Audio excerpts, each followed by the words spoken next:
presenting today, but across sport, we've seen this across boxing, soccer, Laji Celtic, the Shamrock and Olive Boxing Project is an Irish-driven project, GAA Palestine, the Right to Movement Palestine for running.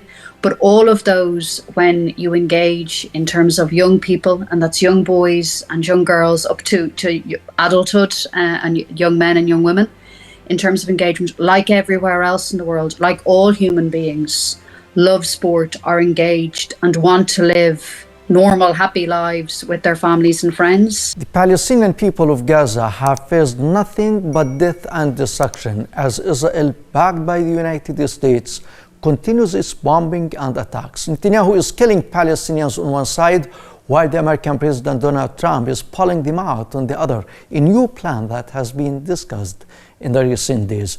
Now, more than ever, global support for the Palestinian people is crucial to prevent their displacement and to strengthen international solidarity. A powerful example of this solidarity is Ireland, which has consistently stood by the Palestinian people both at the official and public level, including the sports sector, to show that the Palestinian people are not alone. Joining me today is Joanne McDonald, Secretary of the Gaelic Athletic Association, GAA, to discuss this. Welcome to the program, Joanne. Thank you, Osama. Very nice to be speaking with you from Dublin today. Yeah, you will come. Joanne, we know how much the people of Dublin, the people of Ireland, love the people of Palestine and always show solidarity with the Palestinian cause and the Palestinian people. And we saw when Israel reached a ceasefire deal in Gaza, the American president declared that he is going to take over Gaza and let its people out. So how do you think the solidarity movement at a global level should act and respond to this supremacist policy by the American administration? I can only speak, I suppose, from an Irish perspective, yes. And that's a very particular lens. We have an understanding of colonisation, forced starvation and displacement. I don't think anybody who has any understanding of the occupation of Palestine and denial of rights to the Palestinian people would be anyway surprised by the news coming out of the US over the last couple of days and statements made. It is disappointing in terms of the international community's reaction to it. I would suspect and expect that global solidarity movements would continue and would not be diverted by this, continue the work in the BDS movement, continue the work through the arts, through sport, through political measures, is my expectation. Yeah, while Israel was bombing Gaza, children and women on a daily basis, killing tens of thousands, the solidarity movement had big momentum around the world, mainly in Ireland and other countries that support human rights and justice for the Palestinian people. Now, there is the ceasefire deal, which is very fragile. And we see how the American president is threatening that the Palestinians in Gaza must go out to Egypt, Jordan, or any other countries around the world. So from your perspective, do you think that we are going to witness the same momentum of the international solidarity movement in order to thwart this imperialistic, supremacist plan against the Palestinians? Again, I would say that people and the global solidarity movement will continue and build momentum. And those countries that have insisted and brought legal proceedings to ensure that international law and human rights are upheld for all Palestinians will continue that work. I don't think that will defer them. I think it will actually reinvigorate people and reassert people's determination and the need for the average person, and that's men and women, just like you and me, across the world, to be both horrified and I suppose appalled at what we have seen in Palestine for decades. But we have in the last 16, 17 months seen in real time a genocide. And people do need to continue to stand up and demand through sport, through the arts, through their political representatives, that this occupation is deconstructed, and deconstructed absolutely in terms of Palestinians' freedom, justice and equality for all. And that is for Palestinians to determine and nobody else. Yeah, Ms. Joanne, the Solidarity movement has many forms. Absolutely. And each people express their support for the Palestinian cause and the Palestinian people, and their opposition to Israeli genocide, racism, and apartheid regime in their own way. And you focus on your sport. How much is this form of solidarity is effective? Especially you are working in many Palestinian refugee camps. Absolutely. Again, today we're talking about GAA Palestine and its formation. It's been 1 year, I suppose, since it was first touted as an idea and the organisation of it started. But there are many sporting organisations working through Palestine, and very successfully so, in building solidarity through local communities in amateur sport, but also in professional sport. So I think broadly, I suppose, in terms of sporting organisations at a professional level, we would like to see, I think, across the BDS movement, a banning of Israel from international sporting competitions.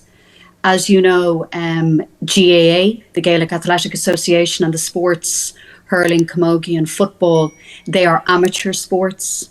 And they are built through communities on a volunteer basis, on a voluntary basis, across communities in Ireland, across the 32 counties. We also are involved in sports, obviously in many professional sports too, but GAA Palestine would be an amateur sport. I don't know if that's answered your question, Osama. Yeah, sure. Joanne, we know that there are a lot of common things between the people of Ireland and Palestine, as you have gone through the same experience as your country was colonized and you suffered much from the colonial power. And the Palestinian people have been suffering, and the suffering continues as Israel continues its occupation and apartheid practices against them. So when you visit Palestine, to what extent do you think that these common things bring the two people together more and more? Absolutely. I think in terms of sport in particular, and GAA in particular, with Irish people and across communities, so that's men, women and children, girls and boys, the participation and sense of belonging is huge in terms of the GAA. As I said, sport is built on fairness and respect. So I think that alone, as well as building wellness and a sense of community, I think are really important. But I can't, I suppose, express strongly enough the connection in terms of Irish people to GAA. Set up in 1884 in Ireland. It is established in every community across Ireland. It has a cultural, a sporting, historic and political associations across the island, and with Irish people living abroad in the US, Canada, Australia, the Middle East. So it really offers, I suppose, a point of connection, a point of self-determination, I suppose, and to affirm both Irishness, but also, I would hope, Palestinian people to their right to self-determination, to freedom. And I suppose sport under occupation is a very unique and a very harrowing experience for those, like anything else, as you experienced through occupation. And there would be a very, I suppose, great understanding of that in parts of Ireland, particularly in the 6 counties of sport under occupation. So I think there are many layers to the potential for GAA Palestine in particular. And I don't think that can be understated in terms of the connection, we would hope, and the portal, I suppose, if you like, between Irish people and Palestinian people, and where we can lend support and understanding. Yes.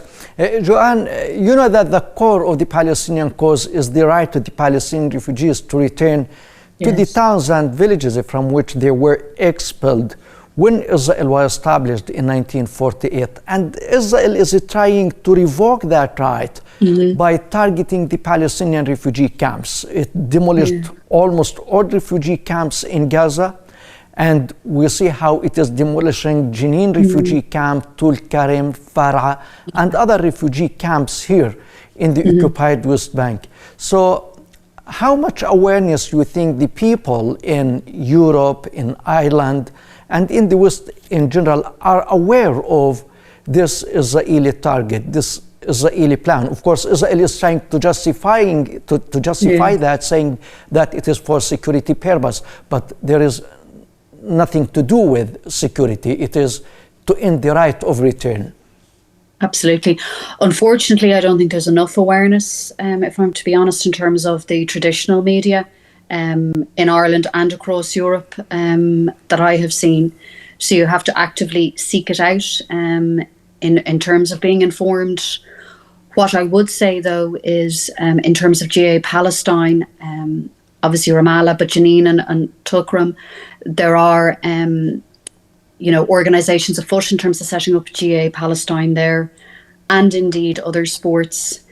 And that is very important in terms of building the connection and building the Palestinian narrative through sport and other cultural means, but through sport in particular, with communities, international communities. Palestine is recognised in sport in the Palestinian flag. We had the Irish played in Dalymount actually for the first time, the women's football team, Palestinian football team in Dublin last year. It was a fantastic event, a sporting event, but also a show of solidarity, dignity and respect. It gave great hope to a number of Irish people who were at that match, over 4,000. It was fantastic. So what I would say is that there is not enough known. Traditional media and established media and journalists are not broadcasting what is happening in terms of across Palestine and Gaza and the occupied territories. And where we can educate ourselves and build alliances and build solidarity and advocacy, we should be doing that. And sport is the most obvious one. It is across all age groups, genders, ethnicities, religions, you name it. And people associate very closely with sport, and they respect that sport is built on fairness and respect, So I think it's an obvious one.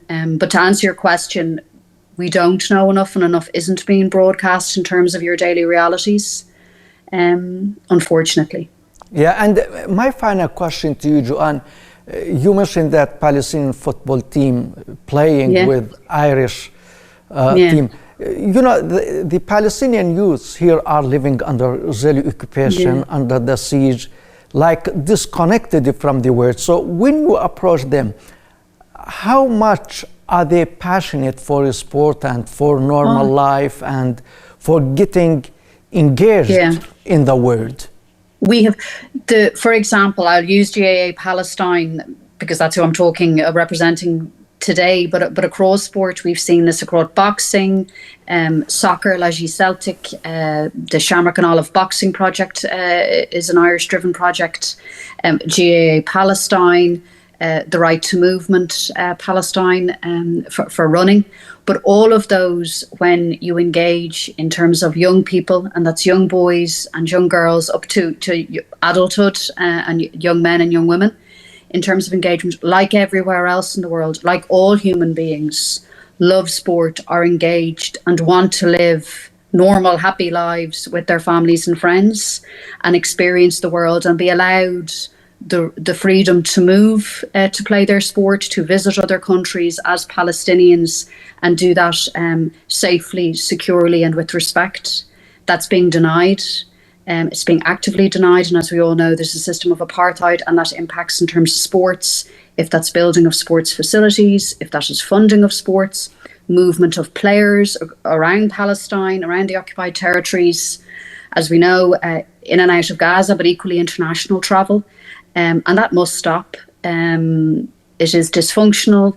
It is against international law.